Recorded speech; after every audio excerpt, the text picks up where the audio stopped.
आंध्र प्रदेश में पुलिस ने जायदस 2 साल से आश्रम में कम उम्र लड़की के साथ जिनसी हरासानी के इल्जाम पर एक पुजारी को गिरफ्तार कर लिया।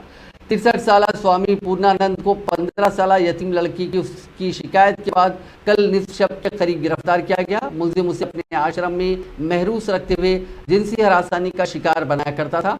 इस लड़की को 2 साल से जरोकोब का निशाना भी बनाया जा रहा है। राजा महेंद्रवरम जिले से ताल्लुक रखने वाली इस लड़की के वालिदैन का बचपन में ही इंतकाल हो गया था। उसके रिश्तेदारों ने इसे ममरीन और गरीब बच्चों के आश्रम को रवाना कर दिया। लड़की ने इल्जाम आयद किया कि स्वामी उसे हर रात अपने बेडरूम में ले जाया करता था और उसकी असमत रेजी करता था। गुज़िश्ता 1 साल से लड़की को उसके बेडरूम में जंजीरों से बांधकर भी रखा गया था। लड़की ने पुलिस को बताया कि उसे सिर्फ 2 चम्मच खाना दिया जाता था और हफ्ते में 1 मरतबा ही नहाने की इजाज़त थी। इस लड़की ने 13 जून को आश्रम के एक मुलाजिम की मदद से भागने में कामयाबी हासिल की। वो ट्रेन में सवार हो गई और वाकिफकार एक खातून को अपनी बिपता सुनाई।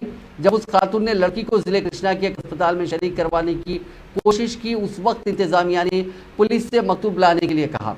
पुलिस से मकतूब मिलने के बाद ये खातून लड़की को चाइल्ड वेलफेयर कमेटी के पास ले गई, जहां उसने स्वामी की जिनसी हरासानी और तशद्दुद के वाक़यात बयान किए। कमेटी के अरकान ने लड़की को दिशा पुलिस स्टेशन रवाना कर दिया, जहां स्वामी पूर्णानंद के खिलाफ पॉक्सो एक्ट के तहत केस दर्ज किया गया। बाद उस लड़की को तिब्बी मायने के लिए विजयवाड़ा गवर्नमेंट हॉस्पिटल मुंतकिल किया गया।